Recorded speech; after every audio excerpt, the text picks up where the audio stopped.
It was supposed to be a normal night. Dinner, some stupid movie neither of us really wanted to watch.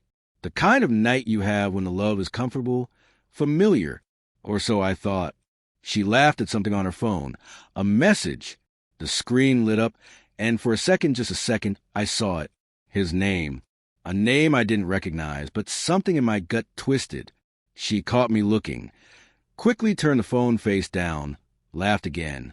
"Nobody," she said. "Just a friend."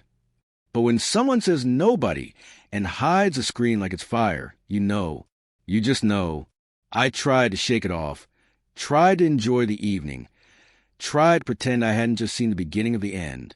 But my mind kept spinning. Her smile felt different. Her touch didn't linger the way it used to.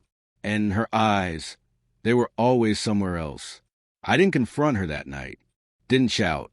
Didn't accuse. I waited, watched, listened. And it didn't take long. She started going to bed later. Started locking her phone. Started smiling at texts she didn't want me to see. I became a ghost in my own home.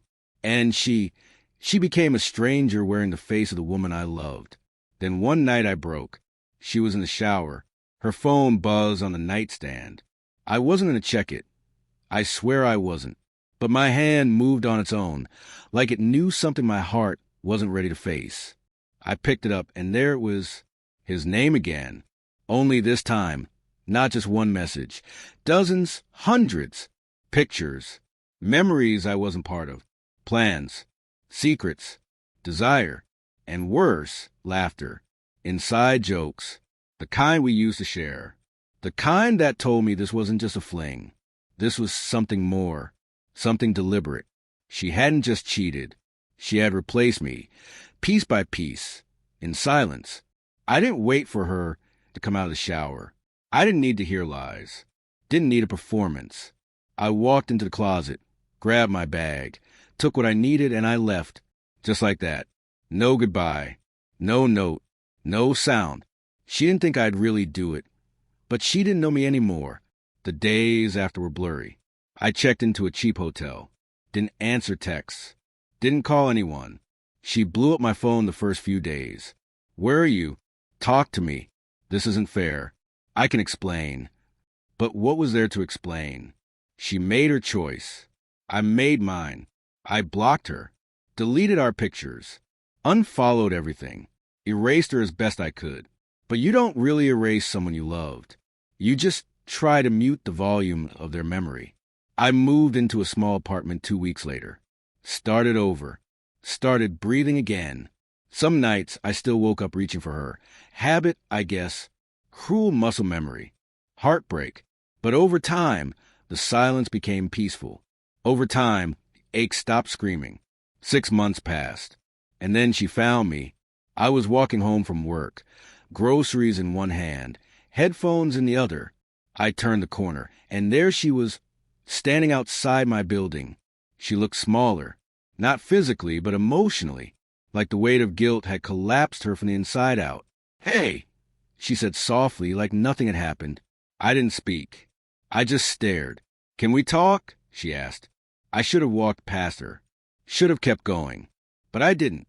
Maybe part of me still wanted answers. Maybe part of me just wanted to hear her admit it. We sat in the small cafe down the block. One I never took her to. My new space. She stirred her coffee but didn't drink it. Her hands shook. Her voice was barely above a whisper. "I never thought you'd really leave," she said. That was her first mistake. She thought love made me weak, but it didn't. It made me strong enough to walk away. She said it wasn't serious. That she was lost. That was a mistake. But mistakes don't happen over months. Mistakes don't text you every morning. Mistakes don't replace the man who shared your bed. She cried, said she missed me, that her life hadn't been the same. And I believed her. But that didn't mean anything, because regret doesn't erase betrayal. And guilt isn't love. "I don't need you to forgive me," she said. "I just needed you to know I still think about us." I nodded, and for the first time in a long time, I felt nothing. No pain, no rage, no longing, just clarity. "You think about us," I said quietly, "but you didn't fight for us when it mattered." She didn't argue. She couldn't. She stood up, waited for me to say something. Anything, but I had already said what mattered.